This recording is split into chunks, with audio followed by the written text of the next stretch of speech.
O excesso de gordura em regiões do corpo, como a perna, como os braços, pode ser lipidema.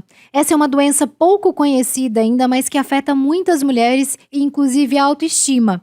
Mas elas não estão sozinhas, porque o lipidema tem tratamento e tem controle. Se você quer saber mais sobre isso, assiste o podcast Consulta Marcada que está começando agora. Roda a vinheta. Chegou a hora da sua consulta marcada. Aqui no podcast da Unimed Vitória, a receita é simples. Informação onde você estiver. Lipidema é o assunto do podcast Consulta Marcada desta semana, mas afinal de contas, o que é esse problema que afeta tantas mulheres? Para esclarecer esse assunto, a gente trouxe aqui no nosso consultório aberto a doutora Luzaneri Cruz, que é endocrinologista da Unimed Vitória. Seja muito bem-vinda, doutora, é um prazer recebê-la. Muito obrigada pelo convite. Estou super feliz de estar aqui para esclarecer esse assunto super novo, né? Muito quente esse assunto. Exatamente. E que muitas mulheres desconhecem, mas às vezes sofrem, passam por esse problema, né, doutora? Então vamos começar explicando o que é o lipidema. Primeiro, a minha primeira fala é falar que até o médico desconhece, né? É um assunto extremamente novo. Na verdade, foi primeiramente descrito em 1940. Então, já a descrição é muito antiga, mas a gente só abordou esse assunto agora, recentemente. Então, muitas vezes o próprio paciente assiste algum programa e ele se dá o diagnóstico e chega ao consultório médico. Outras vezes o próprio colega encaminha a gente. O lipedema é uma doença inflamatória. A gente tem um tecido, que é o tecido gorduroso, que é o adipócito. Em volta dele tem um outro tecido que é chamado de tecido conjuntivo. A inflamação é nesses dois tecidos. Então, essa gordura, por algum motivo, ela é inflamada e é modificada. E essa gordura passa a ser uma gordura dolorosa. Essa foi a primeira descrição. Então, o diagnóstico é muitas vezes clínico. A pessoa se olha e se vê com aquela gordura modificada e essa gordura é resistente ao emagrecimento. É uma coisa que as pacientes trazem pra gente também.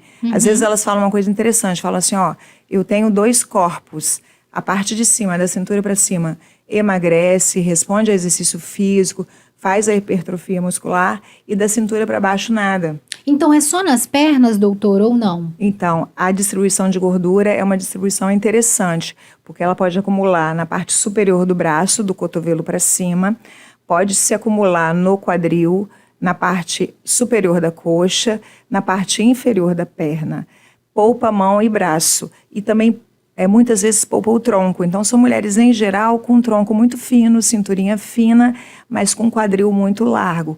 Essa distribuição de gordura, ela chama a atenção das mulheres. E o fato de não responder de jeito nenhum ao emagrecimento também responde. Chama a atenção. Daí elas conseguem trazer essa queixa pra gente, pro consultório. Agora, doutora, eu queria saber, afeta só mulheres? Tem algum motivo que leva essas mulheres a desenvolverem o lipidema? Então, a nossa estatística é muito pequena. Nos estudos que a gente tem, são estudos pequenos. Quando a gente fala em estudo pequeno, porque na medicina a gente está acostumado com estudos com 13 mil pessoas, 10 mil pessoas. Esses estudos, em geral, têm 200 pessoas, 250, 100. Mas os estudos mostram que só as mulheres são afetadas, então a gente não diz. Na medicina a gente não fala 100% nem zero, né? A gente fala que raramente afeta os homens. Nesses estudos todos foram com mulheres. E tem a ver com momentos que as mulheres têm mudanças hormonais, ou mudança de estilo de vida, ou mudança do corpo, da composição corporal. Então, por exemplo, quando as mulheres menstruam pela primeira vez, fala, eu comecei na menarca, né? Ali, começando a adolescência, eu comecei a modificar meu corpo. Quando eu era criança, eu era uma criança magra, elas falam isso. Eu iniciei o uso de anticoncepcional, modifiquei meu corpo. Eu tive o primeiro filho, foi logo depois da gravidez. E muitas vezes, isso é bem doloroso, porque às vezes elas colocam a culpa na gravidez, na criança. Sim. Às vezes elas trazem a criança e falam, essa pessoa aqui modificou meu corpo. Não entendendo que não foi isso, né? Foi a mudança hormonal que envolveu a gravidez. Sim. Na menopausa é um outro pico, que a gordura modifica muito. E muitas vezes lá no final da vida, tem uns poucos relatos das mulheres mais velhas que também têm Muitas vezes porque começam a acumular gordura mesmo, né? Então, quando elas engordam muito por algum motivo, a gordura é modificada também e a gordura começa a sofrer esse processo inflamatório. Sim. E pode ser hereditário, doutora? A mãe pode passar para a filha, para os netos? Pode ser uma sequência? Tem um componente hereditário muito forte. Tem um estudo alemão que mostrou que a maior parte das mulheres referiam que a avó tinha. Então, a pessoa que elas mais referiram tias, mães. É uma pergunta que eu faço no consultório, mas, em geral, elas referiram que era mais a avó. Então, tem esse componente hereditário, tem genes candidatos, um dos genes já foram isolados, mas como é uma doença que a gente está estudando, provavelmente outros genes daqui a pouco vão estar envolvidos também. Mas tem essa questão da família. Eu acho interessante que quando a gente foi para Barcelona, quando a aula tinha modelos vivos, né? Eles levaram mulheres afetadas pelo lipedema para fazer o ultrassom para a gente ver como é que era o ultrassom, para a gente ver essa questão das traves de fibrose, da inflamação, que dava para ver perfeitamente no ultrassom. Sim. E quando eu vi aquelas pernas de mulheres porque no meu consultório vão mulheres muito afetadas, lá em geral eram quadros leves. Aí eu falei, gente, mas assim, a minha tia tinha isso, a minha avó tinha, você começa a identificar na sua família mesmo. E hoje que eu tenho um olhar mais clínico, né, mais crítico, às vezes eu vou pra praia e também fico, olha, aquela pessoa ali tem lipedema. E é uma coisa que a gente tá acostumado a ver. A gente tem lembranças, só que a gente não tinha um nome até pouco tempo, né? A gente não conseguia classificar isso. De tanto, doutora, que o tema, ele ainda deixa muitas perguntas. Ele é motivo de muitas dúvidas. Porque eu vejo muito na internet, por exemplo, as pessoas perguntando: lipedema tem a ver com obesidade? É a mesma coisa? É uma consequência? E aí, doutora, como é que a gente explica? Então, o lipedema é diferente de obesidade. A obesidade tem muitas coincidências, né? Por exemplo, mulheres obesas podem ser afetadas pelo lipedema. Isso é super interessante, a gente precisa separar isso na cabeça das mulheres, porque às vezes elas acham que elas não têm obesidade, elas só têm lipedema. Então, tudo justifica o lipedema. Uma vez no consultório, eu falei para a paciente, nossa, como você melhorou? Como melhorou sua composição corporal? Ou como é que você está mais desinflamada? Ela falou, mas e a dor nas mãos? Aí eu falei, como assim? Me explica. Porque lembra que eu falei que o lipedema poupa mão e pé. Ela, eu tenho muita dor nas mãos. Aí eu falei, calma, como é que é isso? Eu tenho uma rigidez matinal. Eu falei, calma, que isso é uma doença reumática. Senão a gente começa a achar que todas as dores que a gente tem a ver com o lipedema. E a obesidade, ela geralmente é mais harmônica.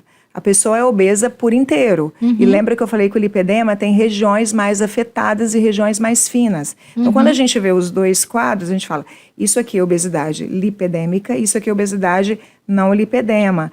Então, a mulher obesa, em geral, tem um abdômen muito distendido, muita gordura abdominal. Sim. E no lipedema, geralmente, esse abdômen é muito fino. E a obesidade tem um outro papel, né? Aumenta as doenças do coração, aumenta o risco de diabetes, desenvolver hipertensão. Então, precisa ser tratado também. Em geral, a gente precisa tratar as duas coisas no modo conservador. Sim. E o lipedema, as lesões de lipedema, em geral, devem ser removidas cirurgicamente. O tratamento é diferente. Então, a gente precisa tratar a obesidade, que melhora um pouco o lipedema, e precisa tratar o lipedema também. Entendi. E quais que são os riscos do lipedema, doutora? Porque de imediato a gente pensa na questão estética, né? Mas tem riscos para a saúde também de ter o lipedema? Tem doenças articulares, né? Essas mulheres, a gente fez até uma reunião só de mulheres afetadas pelo lipedema, a marcha delas é completamente comprometida. Elas não conseguem andar quando o quadro é muito grave. Elas têm uma alteração do joelho. O joelho, a gente fala que fica um joelho valgo, né? Um joelho torto. O pé fica um pé pronado. Então, elas começam a ter um distúrbio da marcha. E algumas mulheres afetadas pelo lipedema não andam mais, param de andar.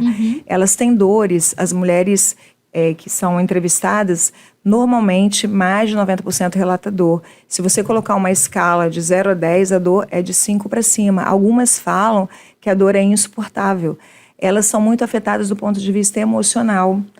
Em geral, autoestima, né? Em geral, tem depressão, ansiedade, distúrbios da relação com o alimento, transtornos alimentares. E elas falam da questão do estigma, né? Tem um isolamento social, mulheres que não ousam mais usar determinada roupa, acabam ficando muito presas ao estigma, né, do lipedema. Realmente, o lipedema é uma doença. A questão estética, né, tem um ponto importante, mas não é de estética que nós estamos falando, não. Nós estamos falando de doença saúde mesmo. Né? Doutora, tem estágios do lipedema? Ele começa de um jeito e vai se agravando se não tratar? Sim, a gente tem estágio leve, moderado e grave. Em geral, uma doença crônica e progressiva, então precisa ser tratada, porque senão ela vai progredir. E algumas dividem em 3 estágios, outros grupos dividem até em 4 estágios. Então, realmente, o estágio 4 é um estágio que a pessoa já está com comprometimento social, né, da vida, da saúde, do bem-estar completo. Sim. A classificação, às vezes, envolve só as pernas. Quando a gente vê a classificação de livro, geralmente é a classificação por membro inferior. Mas, como eu te falei, também atinge o membro superior, né? Então, essa classificação está sendo toda revista. Entendi. Agora, você falou que é uma doença crônica, doutora. Então, a minha pergunta é, tem como curar ou tratar o lipedema? Então, quando a gente fala em crônico ou agudo, tem a ver com tempo, né? Agudo é uma coisa que tem de 15 dias em geral, a menos, e crônico de 15 dias a mais. Então, é uma doença crônica, sem dúvida. Como tem esse componente hereditário genético, a gente entende que a genética está toda ali, né? Não vai ser modificada. E é uma doença progressiva. Então, a progressão, a gente pode intervir nela. Então, a gente pode, seu lipedema pode melhorar e a gente pode até regredir com ele. Mas a pessoa, as mudanças do estilo de vida, na alimentação, na atividade física, ela vai ter que fazer para sempre.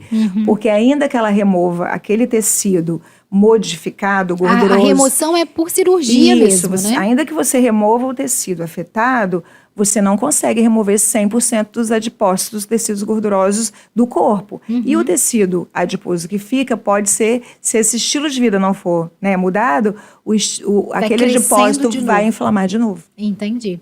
Então, é uma mudança para sempre, Para né? sempre. E essa é uma ideia que essas mulheres, lembram, né? Já tem uma vida emocional afetada. Quando você entrega isso, você não entregar de uma maneira para elas muito gentil e explicando muito, elas vão ficar mais mexidas do ponto de vista emocional ainda. Entendi. Mas muitas delas falam assim, pelo menos hoje eu sei o que eu tenho. Isso para elas responde muitas questões internas. Eu tenho até uma paciente que a mãe pediu perdão para ela, porque muitas vezes elas são vistas como preguiçosas, né? Você não se interessa pela sua aparência, porque elas têm muitas dores e muito cansaço para fazer exercício físico. E muitas vezes para a família elas traduzem como preguiçosas, né? E não são, elas têm dores, têm limitações mesmo físicas, né, para o exercício físico. Claro. Tem até um colega nosso que ele fala que talvez muitas mulheres que sejam tratadas para fibromialgia, na verdade, têm lipedema, né? Nossa. Essas dores crônicas que a gente vê por aí. Sim. Doutora Luzaneri, a gente está chegando no final do nosso programa, mas antes da gente encerrar, eu queria que você deixasse um recado principal. O que a gente pode falar para essas mulheres que elas precisam sair daqui entendendo sobre lipedema? Se você tem dúvida, não é uma coisa simples esse diagnóstico. Apesar do diagnóstico ser clínico, precisa de um olho treinado. Se você tem dúvida, procure ajuda. Se você tiver lipedema, tem o tratamento conservador, não é só cirúrgico. Então, a gente pode fazer muitas coisas em termos de tratamento clínico antes da cirurgia para melhorar o estilo de vida, para melhorar a qualidade de vida, para te orientar. Então, se você acha que é afetada pelo lipedema, procure ajuda, porque ajuda existe. Tá ótimo, doutora. Muito obrigada pela sua participação. A gente está encerrando agora mais um episódio do Consulta Marcada, mas na semana que vem tem mais. Se você tem alguma sugestão de tema pra gente, quer saber mais para cuidar da sua própria saúde, manda pra gente. O nosso e-mail é o consultamarcada@unimedvx.com.br. Até semana que vem, então. Essa foi a sua Consulta Marcada. Te esperamos no próximo episódio. Unimed Vitória.